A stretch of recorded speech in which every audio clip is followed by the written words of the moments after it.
560. The Answer. Good morning, Dan and Amy. Amy, I know as a globetrotter, as an elite, you will often venture off to far-flung places, high-end hotspots in Europe for the holidays, because that's what people in the upper caste do. So I just wanted to make sure you were aware of this. The State Department has issued a travel alert to Europe. Oh, really? After France foiled an ISIS-linked plot. The French authorities arrested 7 people after raids in Strasbourg and Marseille on Sunday. And this apparently was as part of an 8-month-long investigation that the Interior Minister, the French Interior Minister said had been planned for a long time on our soil. Strasbourg, home to one of the most famous Christmas markets in Europe, with 2 million people expected to visit after it opens on Friday. So you could see why it is a target for radical Islamists and this ongoing fifth column problem that France has. For more on this topic, as well as a look ahead to what Trump is going to do with that plan from the generals he said he's going to get to defeat ISIS, we're pleased to be joined again by our friend Dr. Zuhdi Jasser, the founder and president of the American Islamic Forum for Democracy, as well as the author of the book, Battle for the Soul of Islam. Dr. Jasser, thanks for joining us again. Appreciate it. Oh, it's great to be with you. Thanks for having me. So your reaction to the news of the State Department travel alert, but really the fact that French authorities have foiled an ISIS-linked plot, and does it say that the French are getting more serious about the threat, and Europe more generally more serious about the threat posed by ISIS and related terrorists, or is this just kind of a fortunate event that they were able to foil this plot? Well, I think, if you look at the totality of it, I'm surprised there's not been more found with the amount of attacks and the uptick in squeezing ISIS in both northern Iraq with the taking back of Mosul, and also the amount of bombing happening in Aleppo and elsewhere. ISIS is putting out messages throughout in their magazines and online jihadist forums and others to commit acts wherever possible, because they want the West, they want this to stop. They are getting squeezed, and the more they get squeezed, the more they're going to push whoever they can to act out. I'm not surprised that the French are finding more. They're finally beginning to shift from the simply looking for terrorists to actually looking at precursors, be it the ideological precursors seen in some of the mosques, some of the Islamic organizations. You remember their lesson they learned last year was the first cell.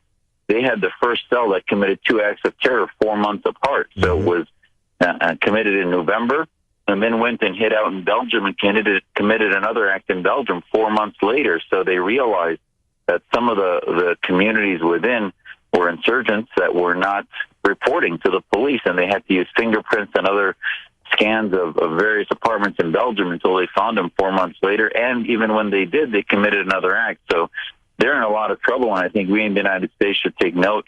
We've been fortunate. There's been no attacks now since Orlando, but we really have to be at the highest vigilance, as now there's a huge transition in power that's happening in the United States, and the fear is going to be higher on ISIS because they're going to see a more confrontational administration take place rather than the appeasement of the Obama administration. So do you think part of the focus from our feds is on the recruiters themselves who are trying to, be provocative and provoke lone attackers? Yeah, and one of the things I've always said is that this concept of lone wolf is just non-existent. These are not lone wolves. They're simply operationalized individuals who get radicalized in their locality, but then they become violent and shift from a militant ideology to militant operationalization online. So remember, what they're finding is the old paradigm that somehow, and this has been testified to Congress by Homeland Security experts and others, that we have to shift. And the UK actually just had a large report that came out 2 weeks ago that said we have to shift from this mantra of simply blaming Google and Twitter and YouTube and others that actually the reality is that there are local ideologies that paint the West as being anti-Muslim, the grievance narratives and other conspiracy theories that begin them on the line of radicalization. And that's why we have to change the mantra from countering violent extremism to countering violent Islamism. And that'll help us then narrow down who, God forbid, is going to be the next Orlando shooter, San Bernardino shooters, et cetera. Dr. Jasser, you're mentioning the shift in attitude of the outgoing administration to the incoming administration.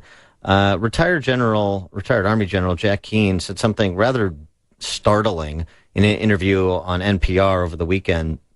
He said, I told Trump, if you're going to do what you suggest, you said you were going to do, and ask for a campaign plan from the Pentagon for how to defeat ISIS, believe me, you'll get a comprehensive campaign plan with many options in it that this president never asked for. Keane is saying Obama never asked for a military plan to defeat ISIS. That's a rather incredible statement, isn't it?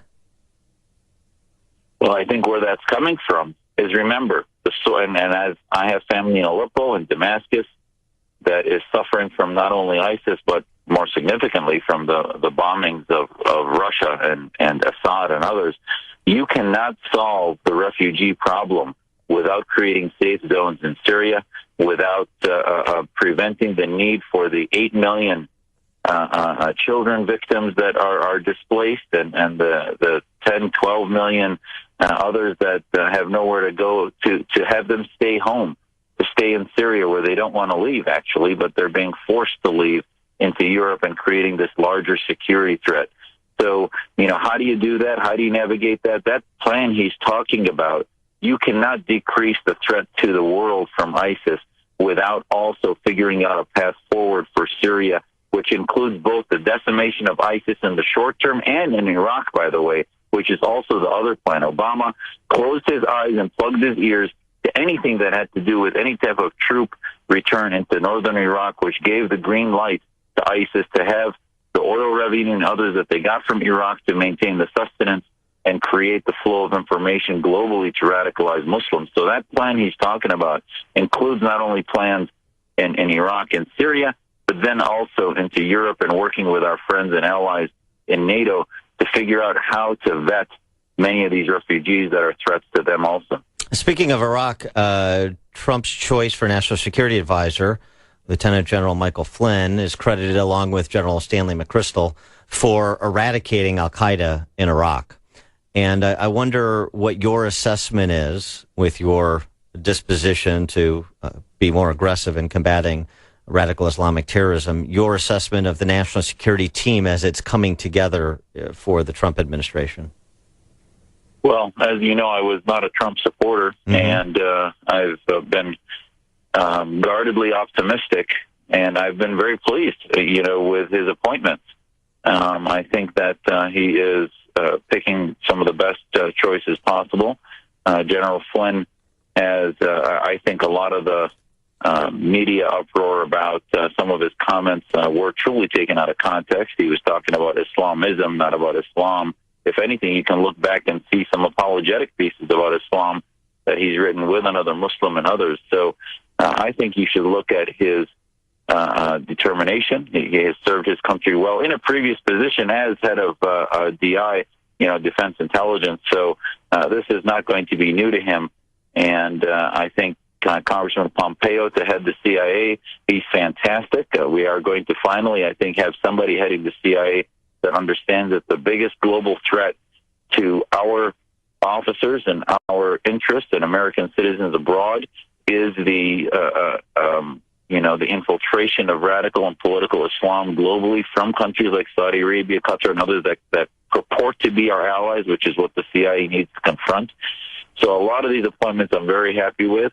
Now, the positions on Russia, I'm a little concerned about. I hope I was very optimistic to see Romney vetted and being looked at for Secretary of State, because that'll help some of us that are worried about a pro-Russian policy because of Mr. Trump and some of General Flynn's other verbiage that seemed to be a little too sympathetic to Russia. So as a Syrian American, I'm very much looking for a more hawkish attitude through either a future Secretary of State Bolton or Romney to make it very clear that we will not be appeasing Russia and what they're doing with Iran or with Syria, which is very important in the global battle against radical Islam. He is Dr. Zuhdi Jasser, the founder and president of the American Islamic Forum for Democracy and the author of the book Battle for the Soul of Islam. Dr. Jasser, thanks so much for joining us. Appreciate it. Anytime. Thanks for having me back. And he joined